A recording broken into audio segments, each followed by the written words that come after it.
Good morning, students. I hope you all are well and fine at your home. Students, today we are going to discuss our new chapter, which is coal and petroleum.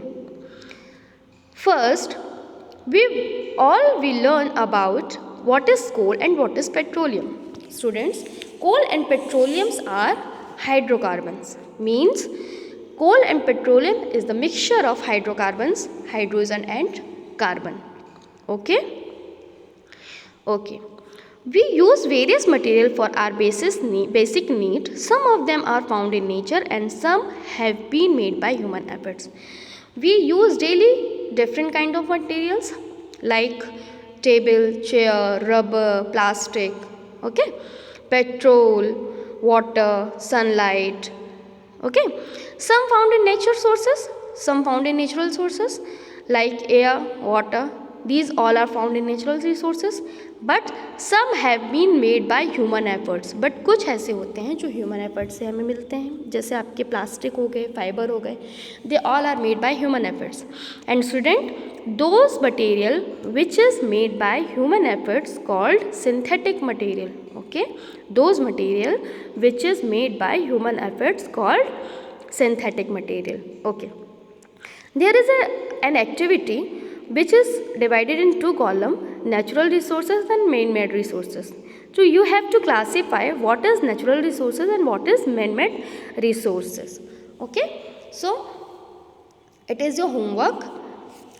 I will give you one example of natural resources and man-made resources.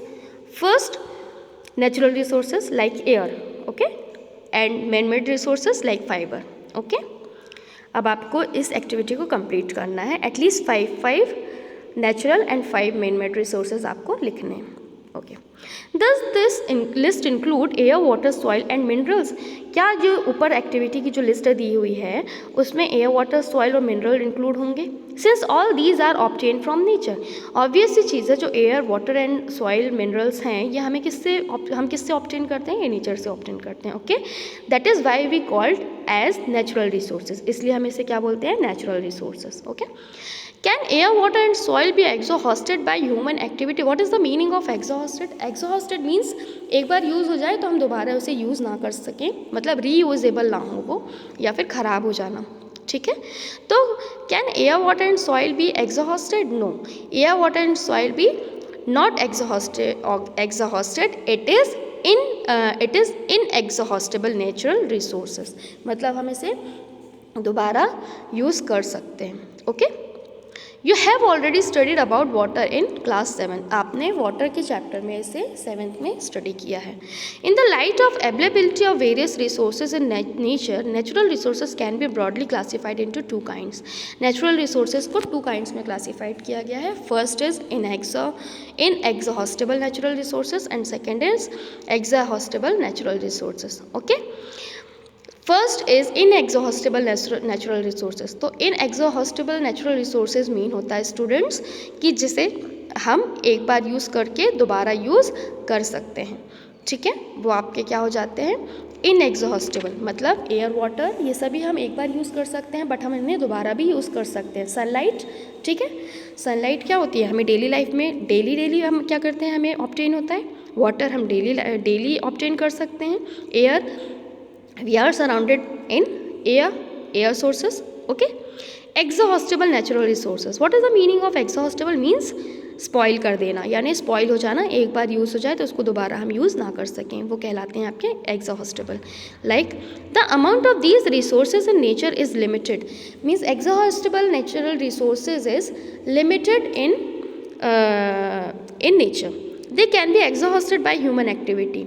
ये क्या होते हैं? ख़राब हो जाते हैं human activity के through. Examples of these resources are forest, wildlife, minerals, coal, petroleum, natural gases etcetera. ठीक है, तो ये जो रिसोर्सेज होते हैं ये क्या होते हैं आपके? आप इन्हें क्या कर सकते हैं? जैसे फॉरेस्ट हो गया, वाइल्ड लाइफ, मिनरल, कोल, पेट्रोलियम, नेचुरल गैसेस. अगर आपने इनको एक बार यूज़ कर लिया स्टूडेंट्स तो आप इन्हें दोबारा यूज़ नहीं कर सकते. ठीक है,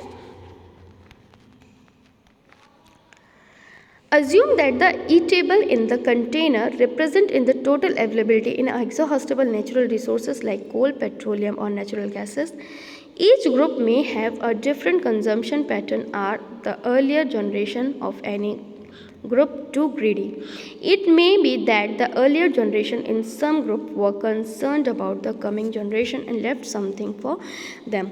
ठीक है, यहाँ पे एक एक्टिविटी हुई थी, तो इस एक्टिविटी में आपने जो भी परफॉर्म किया ये उसका ऑब्जर्वेशन है. इसका ये जो एक्टिविटी थी स्टूडेंट्स वो इसलिए थी कि क्या आप नेक्स्ट जनरेशन के लिए कुछ आप छोड़ के जाएंगे या फिर आप सभी चीज़ें यूज़ कर सकते हैं. मींस यदि आपने पेट्रोल, नेचुरल रिसोर्सेज जो एग्जॉस्टेबल है जैसे पेट्रोलियम, नेचुरल गैसेस, अगर आपने इनको बहुत ज़्यादा अमाउंट में यूज़ किया तो एक टाइम आएगा कि ख़त्म हो जाएगा और हम नेक्स्ट जनरेशन के लिए हमारे ये चीज़ें नहीं बच पाएंगी. क्लियर है. अगर आपने पूरे फॉरेस्ट की जगह पे इंडस्ट्रीज़ को सेटल डाउन कर दिया या फिर घरों को सेटल डाउन कर दिया तो पूरे फॉरेस्ट क्या हो जाएंगे, ख़राब हो जाएंगे, कट जाएंगे. और वो जो फॉरेस्ट जो है एक टाइम के बाद क्या हो जाएंगे, वो पूरे के पूरे काट दिए जाएंगे, जिसके कारण वहाँ पे आप दूसरे क्या मतलब आप फ्रेश एयर, वाटर ऑब्वियस ये चीज़ है, रेन, ये सारी की जो प्रोबेबिलिटी है उनको क्या कर देंगे, ख़त्म कर देंगे. तो आप अपनी नेक्स्ट जनरेशन के लिए कुछ भी करके नहीं जा पाएंगे पॉजिटिव, है ना. तो उस एक्टिविटी को इसी तरीके से रिप्रेजेंट किया गया है. In this chapter we will learn about some exhaustible natural resources like coal, petroleum and natural gases. These were formed from the dead remains of living organism, so these are all known as fossil fuels. Okay, तो ये जो chapter है students, तो इसमें हम कुछ exhaustible natural resources की study करेंगे जैसे coal, petroleum and natural gases. Okay, तो there is some examples of natural exhaustible natural resources like coal, petroleum, natural gases. Okay, तो इनकी स्टडी हम इस चैप्टर में करेंगे. और एक्चुअली इन्हें हम एक फॉसल से मतलब हम लिविंग ऑर्गेनिज्म के फॉसल से क्या करते हैं, ऑब्टेन करते हैं. दैट इज़ वाई हम इन्हें क्या बोलते हैं, फॉसल फ्यूल्स बोलते हैं. क्लियर है. Why we called fossil fuels? because we obtain from dead remain of living organism. ठीक है. First is coal. फर्स्ट आपका एक्सहॉस्टेबल नेचुरल रिसोर्सेज है coal. Okay, you may have seen coal और heard about it. It is hard and stone and it is black in colour. आप सभी ने कोल को देखा होगा. कोल मीन्स कोयला. ठीक है, ये कैसा होता है, ब्लैक कलर का होता है, हार्ड होता है. ठीक है, और हाँ ब्लैक कलर का होता है, हार्ड होता है. Coal is one of the fuel use to cook food.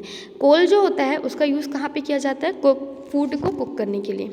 Earlier it was use in railway engine. इसका यूज़ रेलवे इंजन में भी किया जाता है. आपने देखा होगा कि जो रेलवे इंजन होता है जो कि कोल का यूज़ किया जाता है, जहाँ पे कोल को क्या किया जाता है, इंजन को मतलब स्टीम प्रोड्यूस कराने के लिए उसका यूज़ किया जाता है, भाप बनाने के लिए.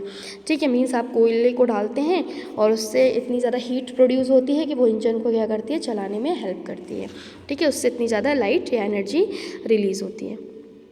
It is also use in thermal power plants to produce electricity. इसका और कहाँ यूज़ होता है, इसका यूज़ होता है थर्मल पावर प्लांट में इलेक्ट्रिसिटी को प्रोड्यूस करने के लिए. अब थर्मल पावर प्लांट में क्यों यूज़ होता है, क्योंकि इसमें क्या होती है, कार्बन होती है. ऑब्वियस चीज़ें, जब आप कोल को बर्न करते हो तो बहुत सारे अमाउंट में कार्बन रिलीज़ होती है. और कार्बन का नेचर स्टूडेंट होता है कि कार्बन जो होती है हीट प्रोड्यूस करती है. कार्बन हीट प्रोड्यूस करती है. ओके, तो ये हीट प्रोड्यूस करती है जिसके थ्रू क्या कर सकते हैं, हम इलेक्ट्रिसिटी को प्रोड्यूस करा सकते हैं. Coal is also used as a fuel in various industries. और इसको एज अ फ्यूल बहुत सारी इंडस्ट्री में यूज़ कर सकते हैं. स्टूडेंट, तो what you learned about coal? Coal is a natural exhaustible resources which is hard and black in color. Okay, and what is the property, what is the use of coal? तो कोल का use हम कहाँ करते हैं, food को cook करने के लिए. सेकंड, रेलवे इंजन में. थर्ड, इलेक्ट्रिसिटी के लिए थर्मल पावर इंडस्ट्रीज़ में. Fourth, as a fuel various industries में. ओके, अब यहाँ पे स्टोरी ऑफ कोल एक छोटी सी दी हुई है, तो मैं इसको आपको शॉर्ट में क्लियर करती हूँ। तो जो स्टोरी है वो ये ऐसी है कि 300 million years ago the earth has dense forest in low lying wetland area. अब यहाँ पे क्या था, जो 300 मिलियन ईयर्स में के पहले ये जो एरिया, जो अपनी अर्थ थी, वो बहुत सारे फॉरेस्ट थे और यहाँ पे पूरा जो आपका लैंड था वो पूरा गीला होता था, वेटलैंड होता था। Okay, due to natural process, मतलब यहाँ पे बहुत सारे ऐसे natural process like flood. Okay, तो जो फॉरेस्ट थे वो क्या हो गए, कुछ फॉरेस्ट जो थे डिस्ट्रॉय हो गए फ्लड के कारण, या फिर कुछ जो बहुत सारे ऐसे प्लांट थे वो क्या हो गए, गिर गए, कट गए, है ना, कुछ ऐसे जो फिनोमेनास थे उसके कारण। तो उसके बाद ये हुआ कि कुछ जैसे फ्लड की कंडीशन हुई या कुछ और कंडीशन हुई, उसके कारण ये जो प्लांट्स थे ये सॉइल के कारण सॉइल के नीचे दबते चले गए, है ना, सॉइल के नीचे क्या होते गए, दबते चले गए। तो एक कंडीशन ऐसी आई कि ये जो प्लांट्स थे और जो डेड एनिमल्स, जितनी भी सारी चीज़ें थी, जितने भी प्लांट्स वगैरह थे, ये सारे के सारे प्लांट्स एक बहुत नीचे की तरफ क्या होते गए, दबते चले गए। क्यों? क्योंकि वो जो सॉइल की लेयर थी वो डे बाय डे क्या होती गई, वो बढ़ती गई, है ना। तो एक टाइम ऐसा आया स्टूडेंट्स कि इनको एक टेम्परेचर और एक प्रेशर, उस टेम्परेचर और प्रेशर पे ये पहुंच गए जहाँ पे ये जो लिविंग प्लांट्स थे जो कि डेड हो चुके थे, डेड प्लांट्स किस में कन्वर्ट हो गए, आपके कोल में कन्वर्ट हो गए। ऑब्वियस सी चीज़ें आपको पता है स्टूडेंट्स कि प्लांट्स में भी क्या होता है, कोल होता है, सॉरी कार्बन होता है, प्लांट्स में भी क्या होता है, कार्बन होता है। ठीक है, तो वो जो प्लांट था वो किस में कन्वर्ट हुआ, कोल में। तो जो कार्बन था प्लांट का वो किस में कन्वर्ट हो गया, आपका कोल के कार्बन में। तो coal is a biggest resource of carbon. Okay, as coal contain mainly carbon, the slow process of conversion of dead vegetation into coal is called carbonization. ठीक है, मीन्स प्लांट के कार्बन का कोल के कार्बन में convert होना क्या कहलाया, carbonization. Clear है। Since it was formed from the remain of vegetation, coal is also called a fossil fuel. Obvious ये चीज़ है कि ये क्या थे कि लिविंग प्लांट्स थे, फिर वो डेड प्लांट्स हुए और डेड प्लांट के फॉसिल से वो कन्वर्ट हुआ किस में, कोल में कन्वर्ट हुआ। That is why we called as fossil fuels. Okay, When heated in air, coal burns and produce mainly carbon dioxide. जब आप कोल को क्या करोगे, बर्न करोगे, तो ये बहुत ज़्यादा हीट देता है और बहुत ज़्यादा हीट लाइट एंड बहुत ज़्यादा अमाउंट पे कार्बन डाइऑक्साइड क्या करता है, प्रोड्यूस करता है। Some useful product such as coke, coal tar and coal gas. Coal के कुछ प्रोडक्ट हैं, कौन कौन से हैं वो, कोक, कोल टार और आपके कोल गैस। ओके, तो first we will learn about coke. It is tough, porous and black substance. ये क्या होता है, थोड़ा सा हार्ड होता है, पोरस होता है, मतलब इसमें पोर होते हैं, और ब्लैक सब्सटेंस होते हैं। It is an almost pure form of carbon. ये क्या होता है, कोक जो होता है वो प्योर फॉर्म ऑफ कार्बन होता है। Coke is use in the manufacture of steel and in the extraction of many metals. Coal का यूज़ कहाँ पे किया जाता है, स्टील इंडस्ट्री में किया जाता है, और एक्सट्रैक्शन मतलब मेटल्स को निकालने के लिए कोक का यूज़ किया जाता है। क्लियर है। तो आपने कोल का फर्स्ट प्रोडक्ट पढ़ा, कौन सा प्रोडक्ट था वो, coke. Okay, second product of coal is coal tar. It is a black thick liquid with an unpleasant smell. It is a mixture of about 200 substances. Products obtained from coal tar are used as starting materials for manufacturing various substances used in everyday life and in industry. तो जो कोलतार है वो क्या है, आपका black thick substance है जो इसकी अनप्लीजेंट स्मेल होती है। अनप्लीजेंट यानी जो हमें अच्छी नहीं लगती। ठीक है, unpleasant smell. It is a mixture of about 200 substances, मतलब coal tar is a mixture of about 200 substances. Product obtain from coal tar. अब कोलतार के प्रोडक्ट कौन कौन से होते हैं, कौन कौन से इससे मिलते हैं। Coal tar product obtain from coal tar are used as starting materials for manufacturing various substances used in everyday life and in industry. इसका यूज़ कहाँ पे होता है, इंडस्ट्रियल यूज़ में होता है और बहुत सारी डेली लाइफ में भी होता है, like synthetic dies, drug explosive. Synthetic dies मतलब जैसे आप कपड़ों को रंगते हैं ना, कपड़ों को डिफरेंट डिफरेंट कलर्स के जो शेड देते हैं या कलर देते हैं, तो उनके लिए आपका कोल टार का यूज़ होता है। ड्रग एक्सप्लोसिव परफ्यूम्स में इनका यूज़ होता है, प्लास्टिक में होता है, paints, photographic materials, roofing materials, ठीक है। तो नेपथिलिंग बॉल्स, ये बहुत सारी चीज़ों में इनका यूज़ होता है। क्लियर है स्टूडेंट्स? ठीक है, तो अभी आपने क्या पढ़ा? कोल पढ़ा। व्हाट इज़ कोल? तो कोल जो है वो कार्बन का एक सोर्स है जो कि आपके प्लांट से किस में कन्वर्ट हुआ है? आपके कोल में कन्वर्ट हुआ है।